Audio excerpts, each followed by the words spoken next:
भी तेरे जैसा कोई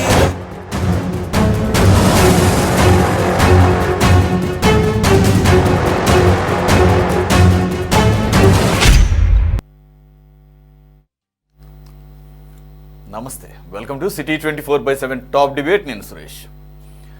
3200 కోట్ల మద్యం స్కామ్లో సిట్ దర్యాప్తు ముమ్మరంగా సాగుతున్న వేళ మరోసారి ఈడీ అంటే ఎన్ఫోర్స్మెంట్ డైరెక్టరేట్ ఎంట్రీ ఇచ్చింది. రాజ్ కేసిరెడ్డి వాంగ్మూలం నమోదు చేయాలంటూ ఏసీబీ కోర్టులో పిటిషన్ వేసింది. మనీ లాండరింగ్ మూలాలు వెలికి తీసే లక్ష్యంతో దర్యాప్తు జరుపుతున్న ఈడీ నిందితులు, అనుమానితులు, సంబంధం ఉన్న ఇతర వ్యక్తులు, సంస్థల బ్యాంకు ఖాతాలు, ఆస్తుల సమాచారాన్ని ఇప్పటికే సేకరించింది.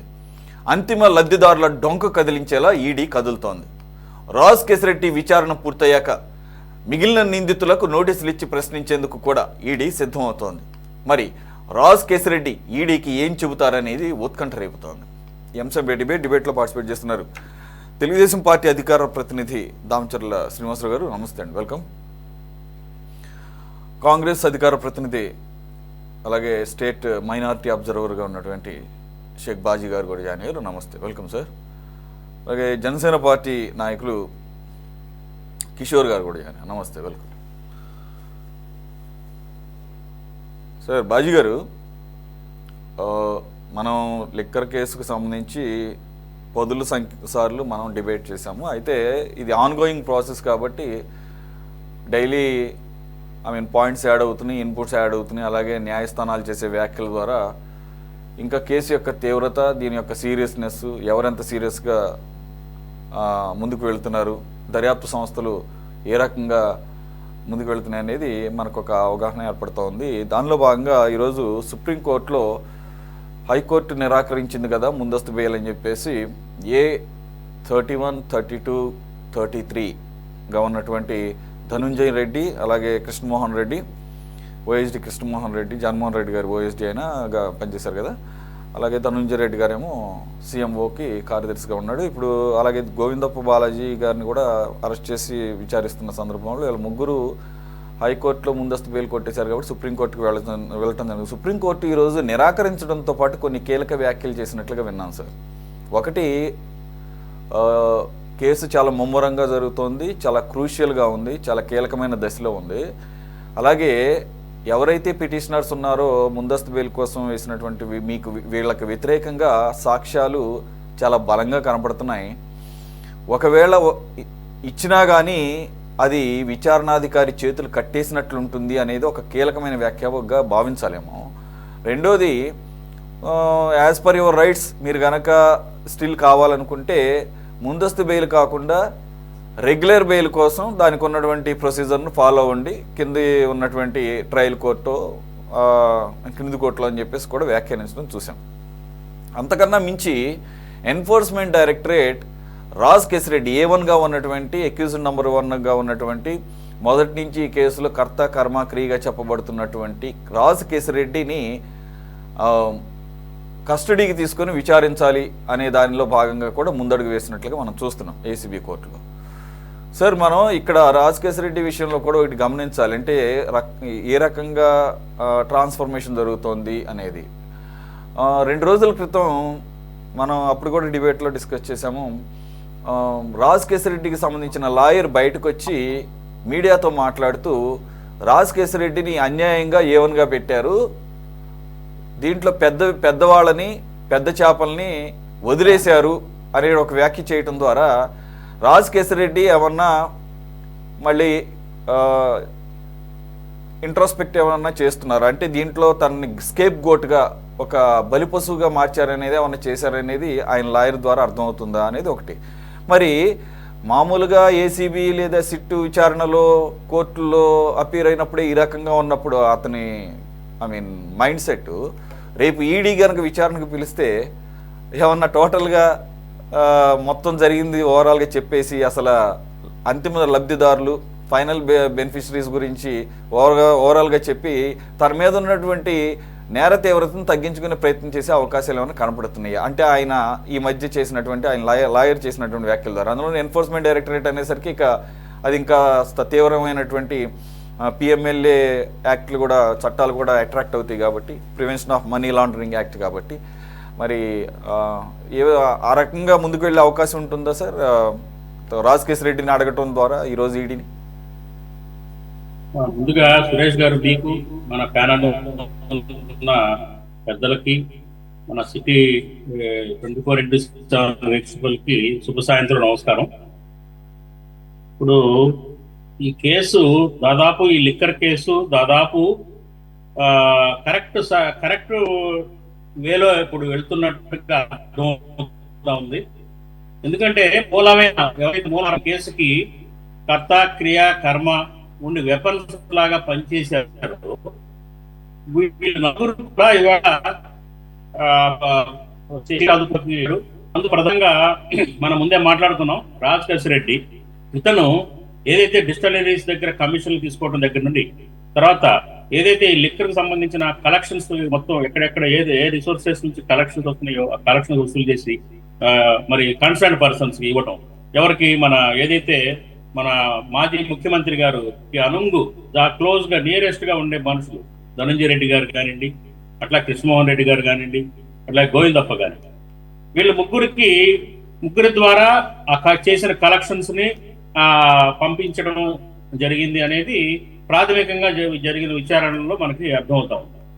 కాబట్టి ఏంటంటే ఇవాళ అతని యొక్క లాయర్ ఏదైతే కసిరెడ్డి యొక్క అడ్వకేట్ మాట్లాడిన మాటల్లో మర్మగర్భంగా మనం ఒక విషయం అర్థమవుతా ఉంటాం. ఏ1 అంటే ఎక్యూజీ నెంబర్ 1 గా కసిరెడ్డి కాదు, ఇంకా ముందు ఇంకా పైన వాళ్ళు ఉన్నారు, వాళ్ళని పెట్టకుండా మా కసిరెడ్డిని, నా క్లయింట్ని పెట్టడం ద్వారా బలిపశువులు చేశారు అంటే అర్థం ఏంటంటే, ఏదైతే ఈ లిక్కర్ స్కామ్ కి డిజైన్ చేసి స్కీమ్ ప్రణాళికాబద్ధంగా ఆ రిసోర్సెస్ ని, ఆ డబ్బు ఎలా వసూలు చేయాలి, ఎక్కడికి పంపించాలి అనే దానికి వేరెవరో పెద్ద తలకాయ ఉన్నారు, పెద్ద హస్తం ఉంది, వేరెవరో ఉన్నారు దీని సూత్రధారులు.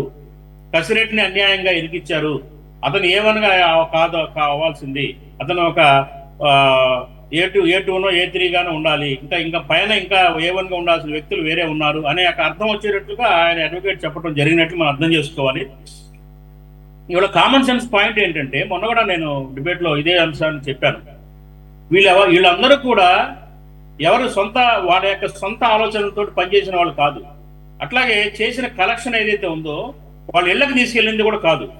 వాళ్ళు ఏదో కాస్త కూస్తూ వాడుకొని ఉంటారు, కానీ ఎవరో ఒక సోర్సెస్ కి, ఒక పెద్ద రిసోర్స్, ఒక నిధికి, ఒక రిజర్వ్ బ్యాంక్ కి పంపించారు వాళ్ళు.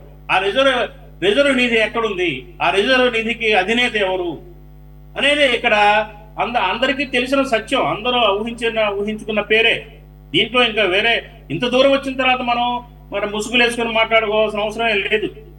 ఖచ్చితంగా పెద్ద ఎత్తున వేల కోట్ల రూపాయల డబ్బు లిక్కర్ రూపంగా అన్యాక్రాంతంగా పేదల పొట్టలు కొట్టి, పేదల రక్తాన్ని పీల్చి, పేదల చావుల మీద వసూలు చేసిన డబ్బు ఏదైతే ఉందో పెద్ద ఎత్తున తరలి వెళ్ళింది రాష్ట్రం దాటి. ఇది సత్యం. దీనికి సూత్రధారులు బాజీ గారు రాష్ట్రాలే కాదు దేశాలు దాటి వెళ్ళిపోయిందని ఆన్ రికార్డు పార్లమెంట్ సాక్షిగా లావు శ్రీకృష్ణదేవరాయలు లెక్కలతో సహా చెప్పాడు. మీరు ప్రాస కోసం రిజర్వ్ బ్యాంక్ అని అన్నారు. అది రిజర్వ్ బ్యాంక్ అంటే దాని అర్థం మనందరికి తెలిసిందే, అది అంటే ఫైనల్ బెనిఫిషియర్ బ్యాంక్ అనేది మీ ఉద్దేశం. నాకు తెలిసి దేశాలు దాటిపోయింది అని అంటే అయితే స్విస్ బ్యాంకు లేదు. ఈ మధ్యకాలంలో స్విస్ బ్యాంకు కొద్ది రూల్స్ అండ్ రెగ్యులేషన్స్ మారినాయి కాబట్టి ఇంకా వేరే కొన్ని కంట్రీస్ ఉన్నాయండి. ఏది మనకందరికి తెలుసు, సేఫ్ హెవెన్స్ అంటారు, సేఫ్ హెవెన్ కంట్రీస్ ఉన్నాయి కొన్ని.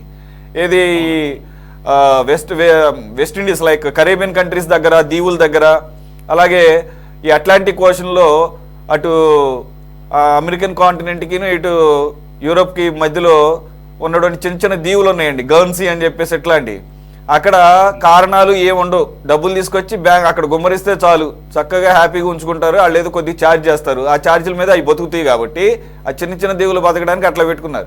కాబట్టి వీళ్ళకేం కొత్త కాదు కదా. ఈ గతంలో ఈ మనీ లాండరింగ్ బాగా సిద్ధహస్తులు, పెద్ద మాఫియా. అదే కాబట్టి రాష్ట్రాలు కాదు దేశాలు దాటిపోయి ఉంటది. మరి అవి ఎట్లా వెనక్కి తీసుకురావటారు అది పెద్ద టాస్క్ అయితే కనీసం తీసుకురాకపోయినా దానికి తగిన శిక్ష పడాల్సినటువంటి అవసరం అయితే ఉంది. రెండోది మీరు మనం అనేక డిబేట్స్లో we keep on stressing on this point, not only monetary aspects or money laundering aspects. Concern minister Kollu Ravindra garu 2 days back దాని గురించి ప్రస్తావించారు. కాబట్టి బాధ్యత గల మీడియాగా మనం మరోసారి గుర్తు చేద్దాం. ఈ టీడీపీ వాళ్ళకి మరి వాళ్ళ బుర్రలోకి వెళ్తుందో లేదో మనకు తెలియదు. కూటమి వాళ్ళకి ఈరోజు 2 ఉన్నారు ప్రతినిధులు, మరి ఎవరు తీసుకెళ్ళినా వారి అధిష్టారాన్ని పెద్దవాళ్ళకి పై వాళ్ళకి తీసుకెళ్తే నేనేది ఆ సీరియస్నెస్ ఎలాగూ కొల్లు రవీంద్ర గారి మైండ్లో ఉంది. ఏంటది? డబ్బులు ఒక విషయం అయితే మనం అందరూ మాట్లాడుకుంటున్నట్టు కొన్ని వందల వేల మంది ప్రాణాలు కోల్పోయారు ఈ స్పూరియస్ లిక్కర్ కన్జ్యూమ్ చేయడం మూలంగా. అలాగే జబ్బులు పాలయ్యారు ఇప్పటికీ కూడా అని చెప్పేసి అనుకుంటున్నప్పుడు ఆ యాంగిల్లో ఈ కేసును ముందుకు తీసుకెళ్లటం అనేది ఇంకాస్త సమయోచితంగా ఉంటుంది. శ్రీనివాసరావు గారు కానీ ఈరోజు కిషోర్ గారు కానీ అది అబ్జర్వ్ చేయాలి, పైకి తీసుకువెళ్ళాలి, దాని సీరియస్నెస్ని కూటమి అధిష్టానానికి వెళ్లాల్సిందే. ఇప్పుడు ఒకటి ప్రస్తుతం అంతా కూడా ఈ డబ్బులు ఎంత స్థాయిలో దోచేశారు, దీని కింగ్ పిన్ ఎవరు, అంతిమ లబ్ధిదారు ఎవరు, అది ఒక ఎత్తు. దాంతో పాటుగా ప్రభుత్వం పైనుంచి కింద వరకు లిక్కర్ బిజినెస్ చేసి ఆ ప్రభుత్వం ఇచ్చిన మద్యం తాగి చనిపోయిన వ్యక్తులకు కానీ లేదంటే వాటికి బాధ్యత వహించాలి. కాబట్టి ఇది స్టేట్ మర్డర్గా ఒక జెనోసైడ్గా భావించాలి. It's a very serious offensive. ఆ రకంగా కేసులు ఇంకా పుటప్ చేయలేదు, ఆ రకంగా కేసులు పుటప్ చేయాల్సిన బాధ్యత ఈ కూటమి మీద ఉంటుంది అనేది మనం ఈ వేదికగా మరోసారి చెప్పాల్సిన అవసరం ఉందేమో అనుకుంటా సార్. బాజీ ఇప్పుడు ఏదైతే హాస్పిటల్స్ లో గవర్నమెంట్ హాస్పిటల్స్ లో ప్రతి రికార్డ్ లో కేసు చనిపోయిన ప్రతి కేసు రికార్డ్ లో ఉంటుందండి. ఎందువల్ల చనిపోయారు, ప్యాంక్రియాసిస్ డ్యామేజ్ అయ్యి చనిపోయారు, లివర్ డ్యామేజ్ అయ్యి చనిపోయారు, వాటి రీజన్స్ ఏంటి, ఆ పేషెంట్ ఏజ్ ఎంత, తర్వాత అతనుకున్న హ్యాబిట్స్ కూడా ఆల్రెడీ ఆ కేసు రికార్డ్ లో పొందుపరుస్తారండి. అతనుకున్న హ్యాబిట్స్ ఏంటి, లిక్కర్కి ఎడిట్ అయ్యాడా, ఇవన్నీ కూడా ఉంటాయి. మొన్న ఎవరో డిబేట్ లో ఉండవు, అదేమో సాక్ష్యం ఉండదు అంటారు. కానీ తప్పండి, ఇది అన్ని రికార్డు ఉంటుంది. ఒక పేషెంట్ హాస్పిటల్ అడ్మిట్ అయిన తర్వాత అతని యొక్క హిస్టరీ అంతా, అతని యొక్క హ్యాబిట్స్, ఎవ్రీథింగ్ ఉంటుంది.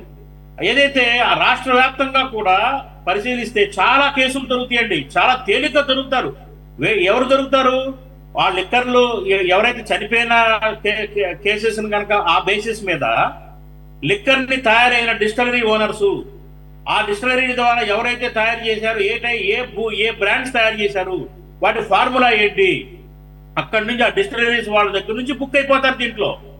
అట్లాగే దీనికి పురుకొల్పింది ఎవరు, దీన్ని డిజైన్ చేసింది ఎవరు, ప్రభుత్వంలో ఎవరు, వీళ్ళందరూ కూడా వరుసగా ఏదైతే ప్రభుత్వం మీరు అన్నట్టుగా కూటమి ప్రభుత్వం కనుక కరెక్ట్ డెసిషన్ తీసుకొని సిన్సియర్ గా చిత్తశుద్ధితోటి కనుక కేసులు బుక్ చేస్తే చాలా టోటల్ గా ఏదైతే వ్యవస్థలో పోయిన గవర్నమెంట్ లో ఉన్న ఈ డిపార్ట్మెంట్లో ఉన్న ఈ వ్యవస్థలో ఉన్న అందరూ కూడా బుక్ అయిపోతారు, అందరూ లోపలికి వెళ్తారు, అందరి మీద కఠినమైన పనిష్మెంట్లు పడే సెక్షన్స్ తోటి కేసులు బుక్ చేసే అవకాశం ఉంటుందండి ఖచ్చితంగా. ఆ దిశలో కూటమి ప్రభుత్వం మరి అడుగులు ముందుకు వేస్తుందా వేయదో తెలియదు. వేయకపోతే మాత్రం ఈ రాష్ట్రంలో ఉన్న మహిళల యొక్క ఉసురు తగులుతుంది ఈ ప్రభుత్వానికి కూడా. ఎందుకంటే నేను మొన్న కూడా డిబేట్ లో చెప్పాను, మన యొక్క మహిళల్ని 26 మంది మహిళల యొక్క సింధూరాల్ని మంగళసూత్రాలను తెంపేసిన టెర్రరిస్టుల మీద మనం 50,000 కోట్లు ఖర్చు పెట్టి యుద్ధం చేశాం. కానీ ఆ టెర్రరిస్టులు పట్టుకోలా, వాళ్ళు బతికారో తెలియదు, చచ్చారో తెలియదు, దొరికారో తెలియదు. కానీ మన మహిళల్ని అవమానించినట్టు, మన దేశాన్ని అవమానించినట్టు, మన యొక్క ఆత్మ గౌరవాన్ని ఇచ్చేసినట్టుగా మనం భావించి చేసాం. అలాంటిది రాష్ట్రంలో 48,000 మంది అండి, 1-2 కాదండి, 40 ఒక రికార్డు ప్రకారంగా ఒక అంచనా 48,000 మంది ప్రాణాలు కోల్పోయారు ఈ చౌకబారు మద్యాన్ని తాగి. ఏంటండి ఇది? ఎక్కడన్నా ఉందా ప్రపంచంలో ఇంత ఘోరం? డబ్బుల కోసం ఇట్లా చేస్తారా? డబ్బుల కోసం ఇంతమంది ప్రాణాలు హరించేటట్టు చేస్తారా? పైపెచ్చు వాటిని నిర్ధారణ చేసి డాక్టర్లు చెప్పినా ఇంకోటి చెప్పినా వాళ్ళ మీద కేసు, వాళ్ళ మీద అటాక్ చేయడం, కాదని వాదించడం, ఇవన్నీ కూడా చూసాం మనం. సో ఏంటంటే ఇది ఊరికే మనం దీన్ని అలా తేలిగ్గా ఈయన డబ్బులు కాజేసి ఆ డబ్బులు కోణం కాదండి ఇది. మీరు అన్నట్లుగా డబ్బులు కోణం ఒకటే కాదు, డబ్బులు వస్తాయా వెనక్కి రావా, లేకపోతే వీళ్ళు చేసిన అవినీతి పనికి, ఘోరమైన క్రూషియల్ పనికి వీళ్ళకి శిక్షించాలనేది, వీళ్ళ మీద ఎఫ్ఐఆర్లు బుక్ చేసి కేసులు బుక్ చేయాలనేది పక్కన పెట్టండి. కానీ ఇంతమందిని హత్య చేశారు, ప్రభుత్వ హత్యలు ఇవి. ఇది ప్రభుత్వ హత్యలుగా పరిగణించాలి. ఆ హత్యలకు బాధ్యత గత ప్రభుత్వం తీసుకోవాలి. ఆ బాధ్యతని ఆ ప్రభుత్వం పెద్దల్ని, ఆ ప్రభుత్వంలో బాధ్యత వహించిన వాళ్ళని పనిష్మెంట్ ఇవ్వాలి, కఠినంగా శిక్షించాలి. అప్పుడే ఆ చనిపోయిన వాళ్ళ ఆత్మలు శాంతిస్తాయి. వాళ్ళ భార్యలు బతికున్న వాళ్ళు పాపం అల్లాడిపోతా ఉన్నారు, బతకలేక చావలేక, వాళ్ళ మనసులు కూడా శాంతిస్తాయి. కాబట్టి కూటమి ప్రభుత్వం దీన్ని తీసుకుంటే కనుక చాలా సీరియస్ ఇష్యూ అవుతుంది. దేశ చరిత్రలోనే ఒక అతిపెద్ద కుంభకోణం, ఒక అతిపెద్ద స్టెప్ తీసుకున్నట్టుగా ప్రభుత్వానికి కూడా మంచి పేరు వస్తుంది. ఎగ్జాక్ట్లీ బాజీ గారు, నేను అదే చెప్పబోతున్నాను. ఎందుకంటే మనం కూడా దేశవ్యాప్తంగా అడపాదడపా ఇంటూనే ఉంటాం. నిన్నగాక మొన్న అనుకుంటా 2 days పంజాబ్లో కూడా కల్తీ మద్యం దాగి 10 మంది 12 మంది చనిపోయారు. కాబట్టి ఇట్ హ్యాస్ టు బి ఒక ఎగ్జాంపుల్గా ఉండాలి. అటువంటి అవకాశం ఇన్ ద సెన్స్ ఇటువంటి పరిస్థితి రాకూడదు. కానీ వచ్చినప్పుడు ఒక రోల్ మోడల్గా ఉండే పరిస్థితి కూడా ఒక దీనిగా తీసుకోవాల్సిన అవసరం ఉంది, బాధ్యతగా. శ్రీనివాసరావు గారు, మీరు ఎంతకీ కూడా ఏం కాదంటలేదు, కరెక్ట్గానే వెళుతుంది ప్రస్తుతానికి. కొద్దిగా లేట్ అయినా కానీ liquor case step by step speed అందుకుంది, సరైన డైరెక్షన్లోనే వెళుతుందని అనుకుందాం. మరి ఆ సరైన డైరెక్షన్ చివరికి వెళ్ళి ఆ డెస్టినేషన్ వరకు వెళ్తుందో లేదో మాకు తెలీదు. అది పక్కన పెడితే కొల్లు రవీంద్ర గారు 2 days బ్యాక్ మళ్ళీ రిమైండ్ చేశారు కాబట్టి మీకు మళ్ళీ చెప్తున్నాను. మీకున్నటువంటి సోర్సెస్ ప్రకారంగా ఇది హైకమాండ్ వరకు, అంటే ఆ మినిస్టర్ వరకు వెళ్ళిందంటే సరిపోతుంది. మినిస్టర్ గారు దాన్ని ఆ కోణంలో ఏ రకంగా కేసులు పెట్టారనేది ఇప్పటి వరకు అయితే లేదు. ఏది ఇవన్నీ కూడా మనీ లాండరింగ్, లేకపోతే వీళ్ళు డబ్బుల్ని ఏ విధంగా వసూలు చేశారు, ఆ డబ్బుల్ని ఎవరు తరలించారు, బ్లాక్ని వైట్ ఎలా మార్చారు, రైట్, ఓకే, అదొక ఎత్తు, అదొక కోణం మాత్రమే. రెండో కోణం, ఈ మరి స్పూరియస్ లిక్కరు తయారు చేసే అధికారం వీళ్ళకి ఎవరు ఇచ్చారు? ఇప్పుడు ఏదన్నా దాంట్లో క్వాలిటీ తగ్గించుకొని కక్కుర్తి పడి ఏదో డబ్బులు సంపాదిస్తారు, మిగుల్చుకుంటారు, అదొక ఎత్తు. ఇది అలా కాదు కదా. ప్రాణాలను హరించేటటువంటిది వాంటెడ్గా, తెలియక కూడా కాదు, తెలిసి కూడా చేశారు అని అంటే అందులోనూ ప్రభుత్వమే కింద నుంచి పైదాకా బాధ్యత తీసుకుంది కదా. ఎవ్వడికి అవకాశం లేదు, మేమే నడుపుతాం, పెద్ద తురుంకాన్లాగా తీసుకున్నారు కదా. కాబట్టి ఈ రకమైనటువంటి పరిణామాలకు కూడా ప్రభుత్వమే బాధ్యత వహించాలి. అంటే స్టేట్ మర్డర్స్గా భావించేటటువంటి కేసులు పెట్టే విధంగా మీరు తీసుకెళ్లాల్సిన బాధ్యత ఉంటుందేమో. పేరుకి నేను ఈరోజు ఈడీ కేసిరెడ్డి గురించి మాట్లాడి మనకి చిరాకు వచ్చింది. కాబట్టి ఈడీ కూడా ఎంటర్ అవుద్దని మనకు తెలుసు. కాబట్టి ప్రజలకు ఉపయోగపడేటట్టుగా కొంత మనం కూడా ఒకవేళ మర్చిపోతే ఆ రకంగా గుర్తు చేయాల్సిన బాధ్యత కూడా ఉంటుంది. మీరు అధికార పక్షంగా ఉన్నారు కాబట్టి మీకు కాస్త సోర్సెస్ ఉంటాయి కాబట్టి ఆ రకంగా మీరు 1-2 సార్లు రిమైండ్ చేయాల్సినటువంటి అవసరం ఉంది కదా సార్. శ్రీనివాసరావు గారు. గుడ్ ఈవినింగ్ సార్, సురేష్ గారు, అట్లానే బాజీ గారికి, కిషోర్ గారికి, సిటీ న్యూస్ ప్రేక్షకులందరూ కూడా నమస్కారం తెలియజేస్తూ, భారతదేశంలోనే ఎక్కువగా అత్యున్నతంగా అంటే ఈ లిక్కర్లో స్కామ్ జరిగింది ఆంధ్రప్రదేశ్లో గత ప్రభుత్వంలో అనేది వాస్తవం.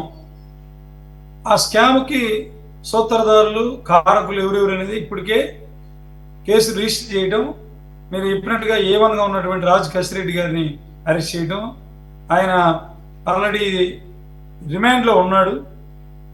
ఆయన మీద కూడా చట్ట ప్రకారం ఏదైతే చర్యలు ఉన్నాయో తప్పనిసరిగా తీసుకుంటారు. కానీ కొంతమంది పెద్దలు ఎవరైతే ఉన్నారో మీరు అనుకున్నట్టుగా అంతిమ లబ్ధిదారులు ఎవరు అనేది కూడా బయటికి తీసే గ్యారంటీగా తీసిద్ది కూటమి ప్రభుత్వం, దాంట్లో ఎటువంటి అనుమానం లేదు. కొంతమంది మరి 31, 32, 33 ధనంజయ రెడ్డి గారు కావచ్చు, కృష్ణమోహన్ రెడ్డి గారు, బాలాజీ గారు సుప్రీంకోర్టు తలుపులు తట్టినా కూడా ఈ కేసు విచారణలో ఉండగా ఇవ్వడం అనేది ఇవాళ వచ్చింది, అందరికి తెలిసిందే. ఇది 3,200 కోట్ల రూపాయలు స్కామ్ అనేది తెలుస్తూ ఉంది, సమాచారం వస్తూ ఉంది.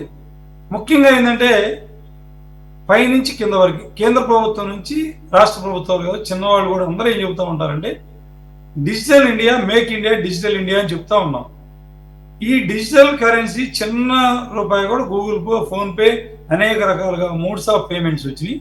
అయినప్పటికీ ఆంధ్రప్రదేశ్లో గత ప్రభుత్వం చేసినటువంటి పెద్ద స్కామ్ చేయాలని ముందే ఆలోచన ఉండబట్టే, డబ్బులు ఏ విధంగా సంపాదించాలని ముందు ఆలోచన చేయబట్టే ఎక్కడ కూడా లిక్కర్ షాపులన్నింటిలో కూడా ఈ Google pay, PhonePe, electronic payment మొదలు లేకుండా క్యాష్ సిస్టమ్ పెట్టారు. అనేక షాపులు పెట్టి షాపుల దగ్గర కొంతమంది వాళ్ళకు సంబంధించినటువంటి వ్యక్తుల్ని మార్కెటింగ్, సేల్స్ కావచ్చు, అక్కడ కావచ్చు, అన్ని చోట్ల ఉద్యోగాలు కల్పించి అంటే అందరికీ తెలిసిందే. ఇప్పుడు ఉద్యోగాలు కల్పించాలా, వాళ్ళ వైఎస్ఆర్సీపీలో పార్టీలో కేడర్కి ఉద్యోగాలు కల్పించాలని అత్యంత దారుణంగా ఎటువంటి చట్టబద్ధత లేకుండా ఆ షాపుల్లో వాళ్ళకు ఉద్యోగాలు ఇచ్చి ఏదో ఒకటి ఇచ్చేసి తద్వారా వచ్చిన అమౌంట్ని ఈ రాజకేశ్వర రెడ్డి కావచ్చు, వేరే వాళ్ళు కావచ్చు, ఇంకొంతమంది ద్వారా ఆ క్యాష్ రూపేణ ముడుపులు కాజేసి అటు కంపెనీల నుంచి కూడా తయారు చేసి ఇది ఒక ఎత్తండి. ఇది ఈడీ ఎంటర్ కావడానికి ప్రత్యేకమైనటువంటి కారణం ఈ మనీ లాండరింగ్ చట్టంలో ఈ ఏదైతే ఈ క్యాష్ అనేది చేయి మార్పిడి జరిగిందో అది విరుద్ధం కాబట్టి అయింది. ఆల్రెడీ ఇప్పటికే అనేక మంది దగ్గర నుంచి బ్యాంకు ఖాతాలు కావచ్చు, ఆస్తులు కావచ్చు, వాళ్ళ సమీప బంధువులు కావచ్చు, స్నేహితుల దగ్గర కూడా తెప్పించడం జరిగింది. తప్పకుండా ఎన్ఫోర్స్మెంట్ డైరెక్టరేట్ ఎంటర్ అయింది కాబట్టి కేసు త్వరితగతినే ఒక కొలిక్కొచ్చి తప్పకుండా ఎవరైతే అంతిమ లబ్ధిదారులు ఉంటారో ఎటువంటి వారు ఉన్నా కూడా ఈ కూటమి ప్రభుత్వం తప్పకుండా వాళ్ళని వెలికి తీసి శిక్షలు పడే విధంగా చేస్తుంది. డబ్బులు కూడా కట్టించాలా. ఎట్టి పరిస్థితుల్లో ఈ డబ్బులు ఎక్కడ దాచిపెట్టారు అంటే దోచుకున్న దాచిపెట్టమండి, ఉంచడం. వాటిని ఎక్కడ విదేశాలకు ఎట్టమల్లించారు అది కూడా తేవాల్సిన బాధ్యత ఉంది, ప్రభుత్వం మీద ఉంది. నేను కాదంటలా, తప్పకుండా చేసి తీరుతాం. దాంట్లో ఎటువంటి పరిస్థితి లేదు, ఎటువంటి అనుమానాలు కూడా తావులేదు. సిట్టును కూడా వేసి మీరు మొన్న 3 రోజుల నాడు జరిగినప్పుడు విదేశాలకు పారిపోయారు, వెళ్ళారు, ఏ 31, 32 దొరకరేమో అన్నట్టు మీరు చూశారు. ఈ బాలాజీని తీసుకొచ్చి అరెస్ట్ చేసి కోర్టుకు సబ్మిట్ చేయడం, రిమాండ్ పంపించడం కూడా. మిగిలిన ధనంజయ రెడ్డి గారు, కృష్ణమోహన్ రెడ్డి గారు నిన్న ఇవాళ రోజుకి 12 గంటల నుంచి 14 గంటల్లో ఈ ఇన్వెస్టిగేషన్కి క్వశ్చన్ ఆన్సర్లకు ఎదుర్కొంటా ఉన్నారు, సమస్యలు సమాధానాలు చెప్పలేక. వాళ్ళందరూ వైఎస్ఆర్సీపీలో గతంలో ఎవరైతే ఇటువంటి తప్పులు చేశారో వాళ్ళందరూ ఒకటి నేర్చుకున్నారు. మాకు గుర్తు లేదు, మర్చిపోయాం, గుర్తు లేదు, శ్రీనివాసరావు గారు, శ్రీనివాసరావు గారు, ఇప్పుడు మీరు అన్నట్లు 12 నుంచి 13 గంటల పాటు విచారణ చేయాల్సిన అవసరం ఏముంది? ఇదంతా కావాలని వాళ్ళని మానసికంగా, శారీరకంగా వాళ్ళని ఒత్తిడికి గురి చేయడానికి, వారిని ఇబ్బంది పెట్టడానికి చేస్తున్నారని కూడా ఇప్పుడు విపక్షాలకు సంబంధించిన వైఎస్ఆర్సీపీకి సంబంధించినటువంటి మీడియాలో మరి విమర్శలు వస్తున్నాయి. ఏంటంటే వాళ్ళని మీరేం పెద్దగా అడిగేది లేదు, వాళ్ళు చెప్పేది లేదట. అంటే మీరంటే ఇన్ ద సెన్స్ ప్రభుత్వ వైపు నుంచి ఉన్నటువంటి దర్యాప్తు సంస్థలు, సిట్ కానీ ఇవి అడిగే ప్రశ్నలు అడిగినవే అడుగుతున్నారట. దానికి 12-13 గంటలు వారి వయసులను కూడా దృష్టిలో పెట్టుకోకుండా, సీనియర్ సిటిజన్స్ మరి వాళ్ళ ఆరోగ్యాలను దృష్టిలో పెట్టుకోకుండా ఆ రకంగా హెరాస్ చేస్తున్నారని కూడా అంటున్నారు. సార్ అవన్నీ నేను మొదటి నుంచి చెప్తానన్నా, వాళ్ళకి నోటికి వచ్చినట్టు ఏదో ఒకటి మాట్లాడతారు. తప్పదు.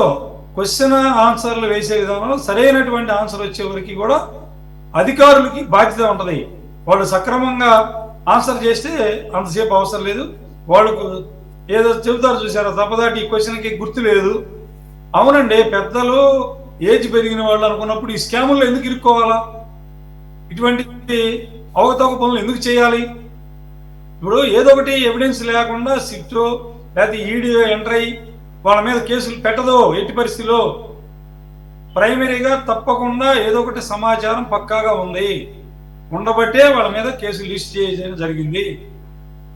కాబట్టి దాని మీద క్వశ్చన్ ఆన్సర్లు. మీకు డబ్బులు ఎక్కడి నుంచి వచ్చి ఈ బ్యాంకుల్లో కోకోలలుగా డబ్బులు డిపాజిట్ చేస్తుంటే ఎటు పడితే అటు పడతా ఉన్నాయా? రేపు ఇన్కమ్ ట్యాక్స్ కూడా ఎంటర్ అవుతుంది. తప్పకుండా ఇన్కమ్ ట్యాక్స్ అధికారులు కూడా దీంట్లో ఎంటర్ అయ్యి ఇన్వెస్టిగేషన్ చేసి వాళ్ళ మీద డిమాండ్స్ రైజ్ చేసి, ఎందుకంటే 69A సెక్షన్ కింద మనం చూస్తా ఉన్నాం. ఏదో రైతు పొలం అమ్ముకుంటే రిజిస్టర్ వాల్యూ కంటే 5 లక్షలు ఎక్కువ వస్తేనే ఇన్కమ్ ట్యాక్స్ అధికారులు నోటీసులు ఇచ్చి కట్టండి, ఇంత ట్యాక్స్లు కట్టండి నోటీసులు సర్వ్ చేస్తా ఉన్నాం. అటువంటి సందర్భంలో సిట్టు విచారణలో తప్పు లేదండి, 100కు 1000%. మీరు సరైన సమాధానాలు చెప్పే వరకు ఇది రెస్పాన్సిబిలిటీ ఆఫ్ ద ఆఫీసర్స్. ఎందుకు వేశారు సిట్ అంటే? మీరు ఏదో అనుకున్నట్టు ఈజీ తాషమాష కాదు. మీరు ఈ యొక్క సూత్రధారులు ఎవరున్నారో వాళ్ళు అంతిమంగా లబ్ధిదారులు అంటారు. ఈ స్కామ్ లో లబ్ధిదారులు ఎవరున్నారో వాళ్ళు ఎట్టి పరిస్థితిలో కూటమి ప్రభుత్వం వాళ్ళని బయటికి తేవాల్సిన బాధ్యత ఉంది. నిర్మోహమాటం లేదు. వాళ్ళ దగ్గర ఎవరైతే ఉంటారో వాళ్ళని నిందితులుగా చేర్చి వాళ్ళ శిక్షలు పడే విధంగా చేయాల్సిన అవసరం ఉంది. అవసరమైతే ఆ డబ్బులు వచ్చే వరకు వాళ్ళ ఆస్తులను అటాచ్ చేయాలి, చేయాల్సిందే. ఎందుకంటే ఒక ఆంధ్రప్రదేశ్ లో చంద్రబాబు నాయుడు గారు, కూటమి ప్రభుత్వం, పవన్ కళ్యాణ్ గారి ఆధ్వర్యంలో బ్రహ్మాండంగా ఇవాళ పరిపాలన జరుగుతూ ఉంది. ఓకే శ్రీనివాసరావు గారు. గంజాయి నేను చెప్తా ఉన్నాను ఉదాహరణకి. మీరు మీరు మీరు మీరు ఇప్పుడు చెప్పిన మాట ఉంది చూసారా, బ్రహ్మాండంగా పరిపాలన చేస్తుందని మేము అనాలి అంటే మీరు ముందు ఈ కేసుని ఆఖరికి చెప్పాం కదా, లిక్కర్ నాసిరకం లిక్కర్ అని మీరే అంటున్నారు కదా, దాన్ని ప్రూవ్ చేసి ఆ రకమైనటువంటి కేసులు కూడా కడితే అప్పుడు మేము కూడా అంటాం బ్రహ్మాండంగా పనిచేస్తుంది అని. అప్పటి వరకు మీరు సర్టిఫికేట్లు ఇచ్చుకోవాల్సిందే, మేము మాకేం సంబంధం లేదు. నేనేమంటున్నానంటే ఈ కేసులో ఈ లిక్కర్ వలన అనేక మంది చనిపోయారని మీరు అన్నారు కాబట్టి, ఇప్పుడు బాజీ గారు చెప్పిన దాని ప్రకారం ఆయన విత్ ఫిగర్ 48,000 మంది చనిపోయారంటున్నారు కాబట్టి దానికి సంబంధించిన రికార్డ్స్ ఉంటాయి, అలాగే అప్పుడు శాంపిల్స్ ఉంటాయి, వాటిని బయటికి తీయండి. ఆ రకంగా కూడా కేసులు దీంట్లో ఇంక్లూడ్ చేయండి, యాడ్ చేయండి. అప్పుడు నిజంగానే మేము కూడా ప్రమాణంగా పనిచేస్తుందంటాం sir. Okay, thank you for your inputs. Venkateswarlu garu, sir ED చాలా అత్యుత్సాహంగా ఈ కేసులో ఎంటర్ అవుదామని చూస్తుంది. సరే, మంచిదే, మంచి ఉద్దేశం ఉండి నిజంగా కానీ కల్ప్రిట్స్ని కార్నర్ చేసి దాంట్లో చిత్తశుద్ధి ఉండుంటే పర్లేదు. కానీ ఈడీ చిత్తశుద్ధి ప్రశ్నార్థకమే దాదాపుగా చూస్తున్నాం. కేంద్ర దర్యాప్తు సంస్థ అనేసరికి యాక్చువల్గా ఏంటంటే రిపీటెడ్గా ఉంటుంది. వేరే దేశాల్లో అయితే FBI అంటే అక్కడ అమెరికాలో కానీ, KGB అంటే రష్యాలో కానీ, అలాగే MI5 MI6 అంటే బ్రిటన్లో కానీ, వీటన్నిటికీ ఒక రెప్యుటేషన్ ఉంది. సరే, మనం భారతీయుడిగా మనం కూడా గర్విద్దాం. నిజంగానే CBIలు, ఈడీలు, ఎన్ఫోర్స్మెంట్ డైరెక్టరేట్లు ఆ రకంగా కానీ ఆ రకంగా కాకుండా వీళ్ళ వ్యక్తిగత రాజకీయ ప్రయోజనాల కోసం సెలెక్టెడ్ టార్గెటింగ్ చేస్తూ సెలెక్టివ్గా వాళ్ళని అరెస్టులు చేస్తూ ఉన్నదాన్ని చూసాం. ఇప్పుడు మనం ఏదో ఆరోపణలు చేయడం కాదు, ఆన్ రికార్డు చెప్తుంది. ఈ దేశంలో ఎన్ఫోర్స్మెంట్ డైరెక్టరేట్ కన్విక్షన్ రేటు కోర్టులే చెప్పిన <1%. అంటే వీళ్ళ లోపమా, లేదంటే వీళ్ళు తప్పుడు కేసులు పెట్టారా, లేకపోతే వీళ్ళకి దర్యాప్తు చేసే దమ్ము లేదా అనుకోవాలా? అదేమంటే ఈడీ అంటే తోపు, ఇంకేముంది ఈడీ అంటర్ అయిందంటే ఇంకేముందని చెప్పేసి చాలామంది జబ్బలు జరుస్తుంటారు. ఇప్పుడు కూటమి పార్టీలు జబ్బలు జరుస్తున్నట్టే, ఇది జనసేన పార్టీ కానీ టీడీపీ కానీ. మీ దగ్గర ఉన్నటువంటి ఇన్పుట్స్తో వీళ్ళు కనుక కరెక్ట్గా చేస్తే ఈడీ వచ్చి ఎక్స్ట్రా చేసి ఏం చేస్తుంది అనేది పక్కన పెడదాం, దాని వరకు చేస్తే పర్లేదు. కానీ ఇప్పుడు ఈడీ ఎంక్వైరీకి అడుగుతుంది ఏమనుకున్నటువంటి రాజకేశ్వర రెడ్డి. సరే, నిజంగానే ఈడీ నిజంగా చేయగలిగితే వీళ్ళు ఎవరికి వెళ్ళినటువంటి పవర్స్ ఉన్నాయి, జప్తు చేసే అధికారాలు ఈ సిట్లకి వీటికి ఉండదు కాబట్టి ఎన్ఫోర్స్మెంట్ డైరెక్టరేట్ జప్తులు కూడా చేయొచ్చు. సార్, నిజంగానే ఆ చిత్తశుద్ధి కనపడుతుందంటారా? ఈ రకమైనటువంటి ఇప్పటి వరకు చేసిన ఎంక్వైరీ రిపోర్ట్స్ అన్నీ తెప్పించుకుందట, ఎంక్వైరీ చేస్తుందట, కస్టడీలోకి తీసుకొని రాజకేశ్వర రెడ్డిని, అలాగే ఇక తర్వాత మిగిలిన నిందితులను కూడా. అందరికి నమస్కారం. ఈడీలు, ఐటీలు మీకు అందరికి తెలుసు, ఇది కేంద్ర ప్రభుత్వం చేతుల్లో ఉన్నటువంటి ఒక కీలకమైనటువంటి కీలు బొమ్మలు. ఈ ఈడీకి స్వతంత్ర వాళ్ళకి అవకాశం ఇచ్చి మీకు స్వతంత్ర ప్రతిపత్తి కల్పించాం, మీ ఇష్టం వచ్చినట్టు చేయండి అని సుప్రీంకోర్టు లాగో ఇంకొకలాగో స్వయం ప్రతిపత్తి ఉంటే వీళ్ళని ఆట ఆడించేవాళ్ళు ఏ రాజకీయ పార్టీనైనా తీసుకొని జైల్లో పెట్టి చేసేవాళ్ళు. ఇప్పుడు ఇదే వైఎస్ జగన్మోహన్ రెడ్డి, రాజశేఖర్ రెడ్డి ఎప్పుడు ముఖ్యమంత్రి అయ్యారో మనకు అందరికీ తెలుసు. అప్పుడు పులివెందుల OSDగా ఉన్నాడు కృష్ణమోహన్ రెడ్డి గారు. అంటే 2006, 7, 8 ఆ కాలంలో వాన్పిక్, లేపాక్షి ఇవన్నీ కూడా ఈ రోజుకి ఈడీ కింద ఉన్నాయి. ఆ భూములు ఈ రోజుకి లేపాక్షి భూములు ఈడీ కిందే ఉన్నాయి. అంటే గడిచినటువంటి 20 సంవత్సరాల్లో ఒక్కడుగు ఎక్కడన్నా ముందుకేసిందా? ఒక్కడుగు ఎక్కడన్నా వచ్చి ప్రజలకి మేలు చేకూర్చిందా? 12,000 ఎకరాలు లేపాక్షి భూములు అక్రమంగా దౌర్జన్యంగా తీసుకొని ₹1,00,000 ఎక్కడ తీసుకొని అదే భూమిని ₹1,00,00,000 బ్యాంకులో పెట్టి 12-13 వేల రూపాయలు తీసుకున్నారనేది ఈడీ అప్పటి నుంచి ఉన్నది. కేసు కూడా అదే. 24 సంవత్సరాలుగా చేయనటువంటి ఒక న్యాయం ఇప్పుడు చేస్తుందంటే నమ్మాలనా? నమ్మశక్యంగా ఉందా? లేదు. ఇప్పుడు కేంద్రంలో కూటమి ప్రభుత్వం యొక్క పాత్ర కీలకంగా ఉంది కాబట్టి వీళ్ళు రాష్ట్రంలో ఉన్నటువంటి ప్రభుత్వం ప్రెజర్ చేయడం వల్ల, ఒత్తిడి చేయడం వల్ల కొంత కదిలికి వచ్చిందని మనం భావించవచ్చు. రేపొద్దున ఇదే చంద్రబాబు నాయుడు గారు, కూటమి ప్రభుత్వం మా రాష్ట్రానికి మీరు అన్యాయం చేశారు, ద్రోహం చేశారు, మాకు ఏమి ఇవ్వలేదు మీరని రేపో ఎల్లుండో ఆ ఎల్లుండో ఏదన్నా తిరగబడినారనుకో, ఈ ఏడి పోతుంది అంత పోతుంది, రేపు నువ్వు రారా, నువ్వు నాకు అవకాశం ఉందని ఆయన పిలుచుకొస్తుంటారు. ఇది మన రాష్ట్రంలో ఉన్నటువంటి పరిస్థితి. ఇప్పుడు భారతదేశ చరిత్రలో గడిచిన 5 ఏళ్లలో 99,455 కోట్ల రూపాయల నగదు రూపంలో జరిగినటువంటి బిజినెస్ బహుశా ప్రపంచంలో ఎక్కడైనా జరిగిందో లేదో తెలియదు. మరి ఇంత పెద్ద ఎత్తున బిజినెస్ లావాదేవీలు జరుగుతుంటే క్యాష్ రూపంలో ఎందుకు తీసుకొచ్చారు దీనికి క్యాష్ రూపంలో అనడానికే అర్థమైపోతుంది. మరి తెలుగుదేశం పార్టీ చాలా చరిత్ర కలిగిన పార్టీ, చంద్రబాబు నాయుడు గారు చాలా రాజకీయ అనుభవం కలిగిన వాళ్ళు. మరి 5 ఏళ్లలో ఏనాడు ఈ నగదు లావాదేవీలు చేయకూడదు, ఇది కుంభకోణానికి అవకాశం ఇస్తుందని కానీ, లేదా ఈ మద్యం వల్ల ఇంతమంది చనిపోతారని ఒక కేసు వేయడం కానీ ఏమన్నా చేశారా? ఎక్కడ చేయలేదు. మీరు చెప్పిన ప్రకారంగా 48,000 అనేది అధికారికంగా ఎఫ్ఐఆర్ ద్వారా కట్టినటువంటి కేసులు. 1 కోటి మందికి సంబంధించినటువంటి సమస్య ఇది. 1000 మంది కాదు, 1 కోటి మందికి సంబంధించిన సమస్య మన రాష్ట్రంలో. అంటే ప్రతి 4గురికి ఒకరు ఏదో ఒక రూపంలో మద్యం తీసుకుంటున్నారు. వాళ్ళ బలహీనత, కష్టమా, ఏ రూపమైనా కానీ తీసుకుంటున్నారు. అంటే ప్రతి 4గురిలో ఒకరికి ఏదో ఒకటి ఉండడం వల్ల ఈ కల్తీ వల్ల ఎంతమంది పిల్లలు, అంటే మేము సర్వే చేశాం, మీరు చెప్పింది ఒక రకంగా ఉంది, మేము చెప్పేది మేము సర్వే చేశాం. బిట్వీన్ 20-25 మధ్య ఉన్నటువంటి అమ్మాయిలు, ప్రతి 100 మందికి 4 అమ్మాయిలు భర్తను కోల్పోయారు మన ఆంధ్ర రాష్ట్రం. మీకు కావాలంటే చూడండి. అంటే చిరుప్రాయంలోనే 25 సంవత్సరాలు తీరక ముందే యవ్వన దశలోనే 1-2 పిల్లలు కని ఈ దుర్మార్గమైనటువంటి కల్తీ మద్యం వల్ల అమాయకమైనటువంటి ఆడపిల్లలు నాశనమైపోతున్న జీవితాలు. ఈ ప్రభుత్వాలకు పట్టవా? ఇంత దుర్మార్గంగా జరుగుతుంటే ఎన్ని రోజులు విచారణని, ఈ మద్యం అని ఎందుకు ఈ రకమైన ఇంత దుర్మార్గం చేస్తున్నారు? ఇప్పుడు విచారణే కాదు, ఇది ఇప్పటి నుంచి కాదు, దాదాపు ఢిల్లీ ప్రభుత్వము, తెలంగాణ ప్రభుత్వం జరిగింది ఏం చేసినా మనం చూసాం. కవిత గారిని అరెస్ట్ చేసి జైల్లో పెట్టారు, కొంతకాలం పెట్టారు. సరే, వాళ్ళు ఇంటర్నల్గా ఏమి అండర్స్టాండింగ్ వదిలేశారు. రేపు ఇది కూడా అదే జరిగేది. కానీ ఇంత దుర్మార్గంగా జరిగిన దాన్ని వదిలేస్తే ప్రజలు క్షమించరు, మిమ్మల్ని ప్రజలు గుర్తించరు.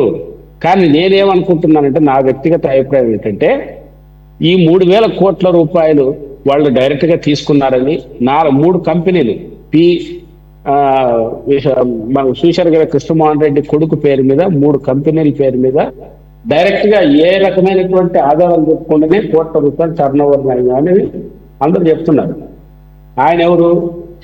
జగన్మోహన్ రెడ్డికి సాక్షాత్ OSD personal secretary. Dhananjaya Reddy కంటే కూడా పర్సనల్ సెక్రటరీ. ఆయన కొడుకు పేరు మీద ఆయన ఒక సామాన్య ఆర్డీఓగా పనిచేసినటువంటి వ్యక్తి. ఆర్డీఓగా పనిచేస్తూ రిటైర్ కాకముందే విఆర్ఎస్ తీసుకొని జగన్ ప్రతిపక్షంలో ఉన్నప్పుడు వచ్చాడు. ఆయన ఒక సాధారణమైనటువంటి వ్యక్తికి 3 ఇండస్ట్రీలు వచ్చాయంటే ఇక దీన్ని ఏం చెప్పాలో తెలీదా? ఈ మాత్రం కూడా గ్రహించలేమా? కాబట్టి అదే విధంగా ధనంజయ రెడ్డి వాళ్ళ కుటుంబం వాళ్ళ దగ్గర ఉన్నది ఒక ఐఏఎస్ ఆఫీసర్. 100 కోట్లు వాళ్ళ టర్న్ ఓవర్ జరిగిందంటే ఆయనకున్నటువంటి ఆయనే మనకు తెలీదా? మొత్తం బ్యాక్గ్రౌండ్ అంతా తెలుసు ప్రభుత్వానికి. కాబట్టి ఈ కాలయాపన కేంద్ర ప్రభుత్వమే ఈ కూటమి ప్రభుత్వాన్ని ఉత్సాహపరచడానికి, సంతోషపెట్టడానికి ఈ వేగవంతం చేశాం కదా అని చెప్తాం. నువ్వు అసలైనటువంటి కీలకమైన వ్యక్తిని పట్టుకోకుండా వాళ్ళ మీద నువ్వు ఢిల్లీలో ఉన్నటువంటి ముఖ్యమంత్రి జైల్లో పెట్టిన వ్యక్తివి, బీజేపీ రాష్ట్రంలో ఎందుకు పెట్టట్లేదు? ఎందుకు జోక్యం చేసుకోవట్లేదు? ఇంత జరుగుతున్న డైరెక్ట్ ఉన్నదే మనం చూస్తున్నాం కదా. ఎంత దుర్మార్గమైనటువంటి అంశం. లాస్ట్కి దాన్ని కూడా తాకట్టు పెట్టి అప్పులు తెచ్చుకుంటున్నారంటే ఎక్కడైనా మనం చూసామా? కాబట్టి ఇది దుర్మార్గంగా, చాలా కిరాతకంగా మనుషులు అనేవాడు ఇలాంటి పని చేస్తే వాడు బతకడానికి అవకాశం లేదు. అంత దుర్మార్గమైన అంశం. 1 కోటి మంది, మీరేదో 40,000 మంది, 30,000, 1 కోటి మంది జీవితాలతో ఆటాడుతున్నారు. అదేవిధంగా ఇప్పుడు తెలుగుదేశం ప్రభుత్వం కూడా ఆలోచించాల్సింది అంటే, వాళ్ళేమో కల్తీ మద్యం, మీరేమో నాణ్యమైన మద్యం. కల్తీలో నాణ్యము మద్యమే. మద్యం అనేది ప్రజల జీవితాల్ని, భార్యని తాళిని తెంపే దొంగల్లో మంచి దొంగ, చెడ్డ దొంగ అన్నట్ల మద్యంలో మంచిది నాణ్యమైంది, నాణ్యంగా అనేది ఉంటుంది. కాబట్టి ఇది చాలా దుర్మార్గం. మీ ప్రభుత్వం కూడా ఈ మద్యం పైన తెలుగుదేశం కూటమి ప్రభుత్వం కూడా ఆలోచించాలి, జాగ్రత్తలు తీసుకోవాలి, వీలైనంత ప్రజలు చైతన్యవంతం చేసి తగ్గిస్తూ రావాలి. గత ప్రభుత్వం బెల్ట్ షాపులు పెడితే ఈ ప్రభుత్వం తెలుగుదేశం సోదరులకు చెప్తున్నాం, మీరు కావాలంటే విచారించండి. బెల్ట్ షాపులు కాదు, ఇప్పుడు బుల్లెట్ షాపులు, బండికి మొబైల్ షాపులు. ఒక్కొక్క బైక్ లో 100 బాటిల్స్ పెడతారు ముందో వెనుక, బైకుల ద్వారా సప్లై. అంటే ఇప్పుడు స్విగ్గీలు ఇవన్నీ ఆర్డర్లు ఎక్కువ వస్తున్నాయి, అది కూడా వస్తున్నాయి. ఈ రోజు మీరు ఈ రాష్ట్రంలో ఈ రోజు కాకపోతే సురేష్ గారు ఇంకొక 2 నెలలకో ఈ చర్చ పెట్టక రాకపోతే అప్పుడు అడగండి. ఇప్పుడు జరుగుతుంది గ్రామాల్లో మొబైల్ బైకుల ద్వారా మద్యం సప్లై చేసి. వెంకటేశ్వర గారు మీరు అన్నది వాస్తవమే. ఒక్క విలేజ్ లోనే కాదు, ఈవెన్ సిటీస్ లో కూడా ప్రైవేట్ ప్లేయర్స్ ఉన్న తర్వాత ఏమైందంటే ఇక out of the business hours, even maybe day టైంలో కూడా ఎవడైతే షాపులకి వెళ్ళి కొనుక్కోలేటువంటి ఓపిక లేనివాడు, డబ్బులు ఉన్నవాడు ఏం చేస్తున్నాడు, ఇంటికే తెప్పించుకున్నాడు. ఆడు 20 రూపాయలు, 30 రూపాయలు, 50 రూపాయలు దొరికినంత వాడు ఏదో కమిషన్ తీసుకుంటాడు, ఆడు బతుకుతున్నాడు. మొత్తానికి ఏంటంటే అది మీరు అన్నట్టు బతకడం పక్కన పెడదాం, మరి దాన్ని ఏమంటారు, అవైలబిలిటీ పెరిగిపోయినా కూడా అనర్థాలకు దారితీస్తుంది. ప్రభుత్వాలు ఇక్కడే కాదు, ప్రపంచవ్యాప్తంగా ప్రభుత్వాలు లిక్కర్ అమ్మడం అనేది common. Liquor is the main income source of any government. దాన్ని ఎవడు కట్టడి చేయడం అంత ఈజీ కాదు. ఇక ప్రొహిబిషన్ ఇవన్నీ అయ్యే పనులు కాదంటలేదు, కానీ నియంత్రణ అనేది ఉండాలి. నియంత్రణతో పాటు గవర్నమెంట్ రెస్పాన్సిబిలిటీగా డి అడిక్షన్ సెంటర్స్ని పేరుకి, అఫ్ కోర్స్ మీ కూటమి గవర్నమెంట్ వచ్చిన తర్వాత వాటికి ఇంపార్టెన్స్ ఇచ్చారు కాదంటలా, కానీ ఆ గ్రౌండ్ లెవెల్లో ఎంతవరకు పనిచేస్తున్నాయో చూడాలి. డి అడిక్షన్ సెంటర్స్ని చిత్తశుద్ధితో రన్ చేయాలి, అలాగే అవేర్నెస్ పెంచాలి, అలాగే షాపుల దగ్గర కూడా సరైనటువంటి రూల్స్ అండ్ రెగ్యులేషన్స్ని కూడా ఇంప్లిమెంట్ చేయాల్సిన బాధ్యత ఉంటుంది. రైట్ కిషోర్ గారు, నేను ఇప్పుడు మళ్ళీ నేనేం రియేటరేట్ చేయను.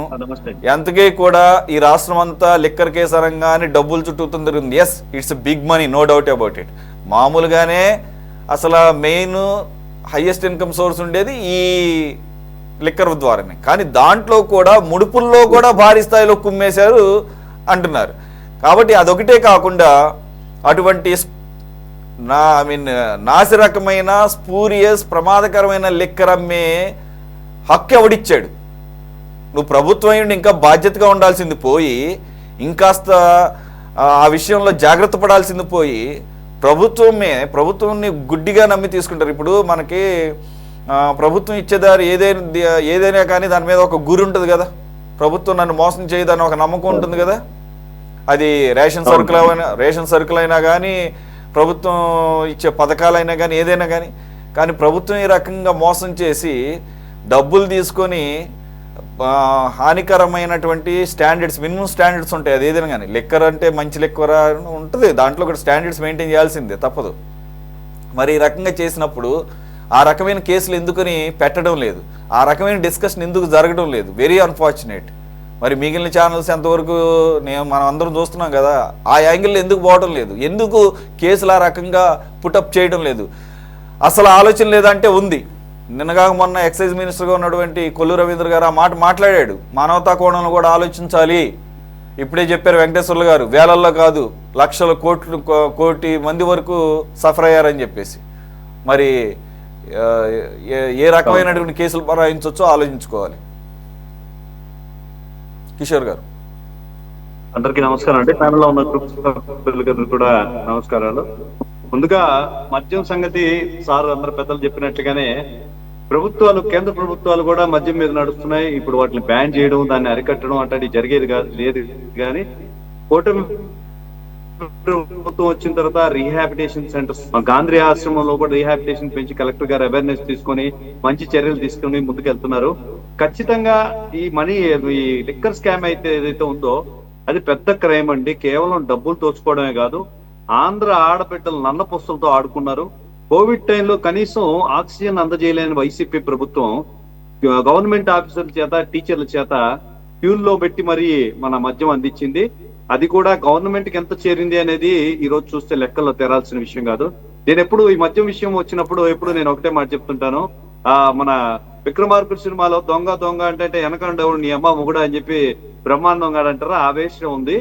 మామూలుగా ఏదైనా యాప్ తయారు చేస్తే హ్యాకింగ్ జరగకుండా ఉండడానికి మల్టీ లేయర్ సెక్యూరిటీని పెడతారు. అలాగే జగన్ ఈ మధ్య కుంభకోణం నుంచి దొరకకుండా ఉండడానికి మల్టీ లేయర్ మనీ లాండరింగ్ చేసినట్లే నాకు అనిపిస్తుంది. కానీ అది మల్టీ పాపాల చిట్టా అని తెలుసుకోలేకపోయారు. కేవలం కసిరెడ్డే కాదు, వాళ్ళ లాయర్ వాదించడం చూస్తుంటే కేవలం కసిరెడ్డే కాదు, మరింత మంది ఉన్నారు. వాళ్ళందరినీ శిక్షించకుండా కేవలం వీళ్ళనే మీరు ఎందుకు ఏం చేస్తున్నారు అన్నట్టుగా జగన్ హయాంలో సీఎంఓ ఆఫీసే మద్యం కమిషన్ కార్యాలయంగా మారిపోయింది. ఓఎస్డీలు సెక్యూరిటీలు మద్యం తాగకుండానే మత్తెక్కించి ఎలా అంటే మద్యం ముడుపులు మింగి మత్తెక్కించుకున్నారు, దొరికి కాడకు దోచుకున్నారు. పేదల ఇందాక సార్ చెప్పినట్టు 20 నుంచి 25 లోపల ఆడబిడ్డలు ఎవరైతే ఉన్నారో నిజంగా విధవరాలుగా మారిపోయిన పరిస్థితి ఉంది. అనేక సార్లు జనసేన పార్టీ తరఫున స్పిరిట్ లో రంగేసి అతి చౌకైన మద్యాన్ని రేటు పెంచిపెట్టి అమ్ముతున్నారు. ఇది సబబు కాదు. గతంలో మద్యం కేసు ఏదైనా డాక్టర్ కేసులోకి వస్తే డైరెక్ట్ గా డాక్టర్లు పోస్ట్ మార్టం లో చెప్పిన విషయం ఏంటంటే గతంలో మద్యం తాగితే కొన్ని రోజులు లివర్ బాధలతో ఇబ్బంది పడి సిరోసిస్ లాంటివి అటాక్ అయ్యి కొద్ది రోజులు బెడ్డెడ్ అయ్యి ఆ పొట్ట ఉప్పడం అన్నీ జరిగేది. ఈ రోజు నేరుగా గుండెకో తలకో కొట్టి స్పాట్ లో చనిపోయే కేసులు పెరుగుతున్నాయంటే ఇది కేవలం స్పిరిట్, నాణ్యమైన మద్యం అయితే కాదు. మీరు అన్నట్టు గవర్నమెంట్ మీద నమ్మకంతో బ్రాండ్లు మారినా పర్లేదు, ఏదో ఒకటి మనం గవర్నమెంట్ సప్లై చేస్తుంది కదా అని తాగి నా అమాయకుల ప్రాణాలు బలి తీసుకున్నాడు జగన్మోహన్ రెడ్డి గారు. ఖచ్చితంగా ఈ పాపం మొత్తం కూడా జగన్మోహన్ రెడ్డి గారిదే అనుకోవాలి. కేవలం అసలు ఆయన స్ట్రాటజీ చూస్తుంటే దాచుకోవడం దోచుకోవడం తప్పిస్తే వేరే ఆలోచన ఏం కనపడలేదు. ఎవరు చచ్చిపోయినా పర్లేదు, మనకు డబ్బులు అందుతున్నాయా లేదా, ఏ రకంగా ఎన్ని రకాలుగా డబ్బులు అందుతున్నాయి అనేది ఏం చూసుకున్నారు. మద్యం కుంభకోణాన్ని చూస్తుంటే జగన్ ఒక ముఖ్యమంత్రి లాగా కాకుండా AP belt shop brand ambassador గా పనిచేశారేమో అనిపిస్తుంది. డొల్ల కంపెనీలు, డొల్ల ఖాతాలు, దొంగ డైరెక్టర్లు, సినిమా స్టైల్లో మద్యం కిషోర్ గారు మీరు కూడా దీనిలో ఉన్న సీరియస్నెస్ గ్రహించారు కాబట్టి మీ అధినాయకుడు పవన్ కళ్యాణ్ గారు కూడా ఎలక్షన్స్ బిఫోర్ అనేక సందర్భాల్లో సభల్లో ముఖ్యంగా వారాహి సభలు పెట్టినప్పుడు పబ్లిక్ మీటింగుల్లో మనందరం చూసాం కదా, ఆయన కూడా గ్రహించాడు కదా, భూమ్ అట, ప్రెసిడెంట్ మెడల్ అట అని చెప్పేసి నవ్వుతూ మనం అందరం అంటే. కాబట్టి నేనేమంటున్నానంటే కూటమిలో మీరు భాగస్వాములు కాబట్టి దీనిలో ఉన్న సీరియస్నెస్ ని ఏదైతే స్పూరియస్ లిక్కరు తయారు చేసి ప్రజల్ని చావులు కారణం అయ్యారు అన్న ఆ యాంగిల్లో కేసులు పెట్టాలి అని చెప్పేసి ఒక ఒత్తిడి తీసుకురావాల్సిన బాధ్యత కూడా జనసేన పార్టీగా కూటమిలో ఉన్నారు కాబట్టి మీ మీద కూడా ఉంటుందేమో. కాబట్టి ఆ కోణంలో మీరు మీ పై నాయకులకి అధిష్టానానికి తీసుకెళ్లాల్సిన అవసరం ఉంటుంది. ఫ్రీక్వెంట్ గా అని చెప్పేసి ఇక్కడ చెప్పదలుచుకోండి అండి. ఇది కేవలం నా కన్సర్న్ లో కాదు, పెద్దల ఆలోచనలోనూ కొద్ది టైం బీయింగ్ ఖచ్చితంగా తప్పెవరు చేశారో వాళ్ళ మీద చర్యలు ఖచ్చితంగా ఉంటాయి. అసలు ఈ మనీ లాండరింగ్ అయిపోయిన తర్వాత నిజంగా సార్ అన్నట్టు 1 కోటి మంది ప్రాణాలు పలుకున్న జే బ్రాండ్ మద్యాన్ని ఖచ్చితంగా కూడా దాని మీద కేసులు పెట్టాల్సిన బాధ్యత ఉంది. ఎందుకంటే మనకు వాళ్ళు గవర్నమెంట్ లో చేయలేకపోయిన కొన్ని పనులు, స్పెషల్ స్టేటస్, రీక్యాపిటల్స్, ప్రెసిడెంట్ ప్రైడ్ ఈ పేర్లతో ఇష్టం వచ్చినట్టు లిక్కరు, చీప్ క్వాలిటీ లిక్కర్ తయారు చేసి అనేక మంది ప్రజల ప్రాణాలకి పోవడానికి కారణమయ్యారు. పవన్ కళ్యాణ్ గారు అనేక సార్లు సభల్లో చెప్పారు, ఎక్కువ ప్రాంతం వాసులు గాని మాకు మద్యం అక్కర్లేదు అని ఇక్కడ గానీ మాకు స్టేట్మెంట్ ఇచ్చినట్లయితే ఆ ప్రాంతాల్లో మద్యం లేకుండా చేస్తామని చెప్పి కూడా చెప్పిన పరిస్థితి ఉంది. ఆ డిమాండ్ అయితే పబ్లిక్ సైడ్ నుంచి డిమాండ్ ఎవరు రావట్లేదు. ఖచ్చితంగా గవర్నమెంట్లు కూడా వీటి మీద నడుస్తున్నాయి కాబట్టి దీన్ని అలా ముందుకు తీసుకెళ్తున్నాం. కానీ జగన్మోహన్ రెడ్డి ఏదైతే కంపెనీల ద్వారా నకిలీ మందు, కల్తీ మందు మనకి ఇది ఇచ్చి ప్రాణాలకి పోగొట్టడానికి కారణమయ్యారో దాని మీద ఖచ్చితంగా చర్యలు తీసుకోవాలి. అధిష్టానం దృష్టికి కూడా దీన్ని తీసుకెళ్తాను. ఆల్రెడీ ఈ ఇష్యూ కూడా కూటమి ప్రభుత్వం దీనిలో ఉంది. ప్రతిదీ ఒకే ఉదుటన ముందుకు తీసుకెళ్తే క్రైమ్ ఎవరు చేశారు, దీని తాలూకు బాధ్యులు ఎవరు, దీన్ని ఎవరిని తీసుకోవాలి అనేది మెయిన్ గా తీసుకోవాల్సి ఉంది. కేసులు ఎవరి మీద పెట్టాలి, A1 ఎవరు, A2 ఎవరు అన్ని నిర్ధారించుకున్న తర్వాత ఖచ్చితంగా ఈ ప్రాణాలకు సమాధానం చెప్పాల్సిన బాధ్యత కూడా కూటమి ప్రభుత్వం గుర్తు చేస్తుందని తెలియజేస్తున్నాను.